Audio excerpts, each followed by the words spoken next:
We're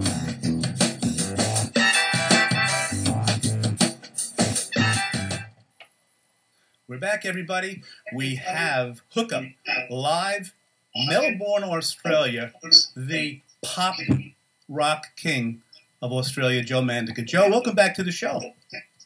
Hey, Steve, how are you? It's great. I can see you have beautiful backdrop there. I see Paul, John. We have the Secret CD, the Initiative CD.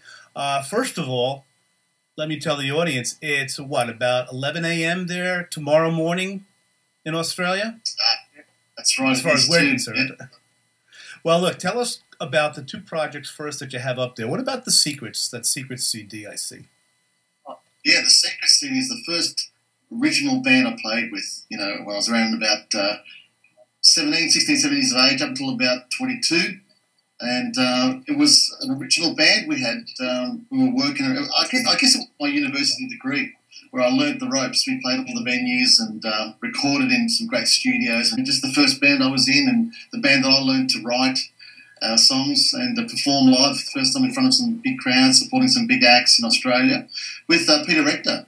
And that was back in the 80s, and pretty much.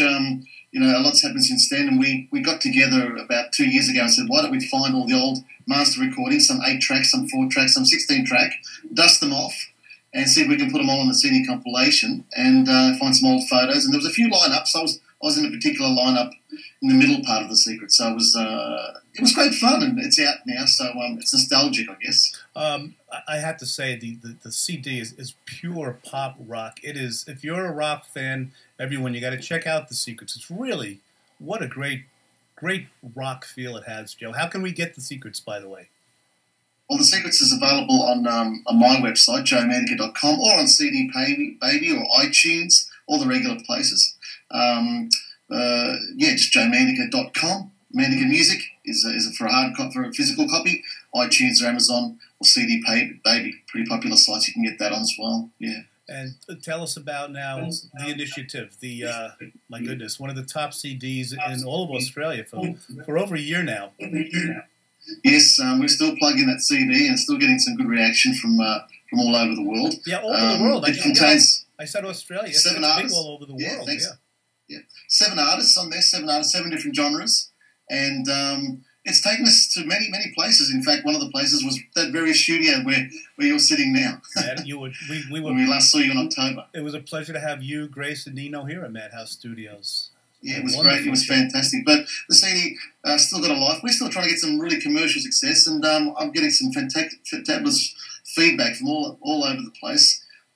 Just got to get that little door open, and hopefully we're in. But it's still fresh. And we it can hasn't get dated. that. To say. It hasn't aged. I mean, it's aged beautifully, I should say. JoeMandica.com again, right? We can get that CD. You can. JoeMandica.com and music. Yep. And quickly, tell us about this project you're working on with Grace Marino. You had come back to the States, to the West Coast, to work on this with some pretty big-shot musicians besides yourself. Yeah, that's right. While we were there visiting you in October, we met up with Preston, the legendary music producer of Whitney Houston, Natalie, also songwriter as well. And he showed interest in Grace Marino of her album. And we returned back in January, February of this year to record 10 brand new songs I co-wrote and co-produced with Preston. And while we were there in Los Angeles at some fabulous studios, we met Ray Parker Jr. was one of the musicians we met. Also, several other great musicians, a guy that they refer to as the Wolfman from a movie called That Thing You Do, one of your favourites, I think, Steve. A great movie. That Thing He played bass and double bass on the album, so that was a great thrill as well.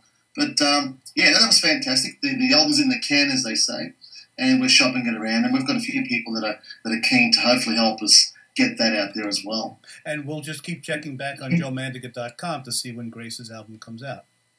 Absolutely, yeah. And there's Facebook as well. You can jump on there, and I'm always putting up the latest information on what we're doing on Facebook too. Joe, we have about 2 or 3 minutes to go. You, in about an hour or so, it will be noon, July 7th. And, of course, our mutual love of the Beatles goes on forever. It's Ringo's birthday right now in Australia. Can you briefly tell us, you have met Ringo Starr. Can you tell us, look at the picture. Wow. Can you see that? That's perfect. That's perfect. Can you quickly tell us about that, Joe? How you met Ringo? Yeah. Met Ringo in his last tour. He came to Melbourne, Australia with the All-Star Band, and he has an art exhibition, and basically we got to meet him backstage at that exhibition, and just for a couple of minutes, he was very bubbly. It reminded me of Ringo Out of Help, even though it was many years later. But he was friendly, and he laughed with us and joked with us, and it was probably a highlight, a couple of minutes of my life that I'll probably always cherish. It was fantastic. Yeah. Joe, I would be so nervous when I was online. I know here I am, a grown man, 61 years old, and if I was online waiting to meet Ringo or any of the Beatles, how'd you keep cool? It may sound like a dumb question to some people, but Beatlemaniacs, understand. Very, very nervous. We were in the line. We were there were so many people in line. He was getting very hot, apparently, and tired and hungry. And his manager was saying, "Oh, yeah, that's it. How many more people?" And we thought, "Oh no, we're going to miss out." So we were like one couple away from going through, and all of a sudden we were there, and we thought he's going to be grumpy and just sort of say hi and go away. But as soon as he saw us, he was smiling and bubbly, and put his arms around us and took a photo. And I was very nervous. I just didn't. Do I look at him? Do I not look at him? I didn't want to embarrass myself. But I had an Elvis Presley T-shirt, and he pointed to the T-shirt. He said, "Hey, the King." So that was the thing I remember. Yeah. There's one thing about the Beatles, Joe, is they always do give props to their idols themselves. Like they never take credit. Like they say, we love Motown, we love like always. Elvis and things. Yeah. Well, Joe, it's been so great to touch base with you again. JoeMandica.com, Mandica.com. And Joe, Janine, Tommy, Evan, and I send all our love to you guys back there in Australia. And we hope next time you're in the States, you'll come back on the show live. We absolutely will. If you'll have us, we'd love to. I'd like to bring as many of the Initiative Gang over as I can. Oh, man, that would be great, Joe. We'll love to. Can't wait to talk to you again. And thanks so much for coming on, Joe. Thank you, Steve. Okay. Thanks. Take care. Love you, Joe.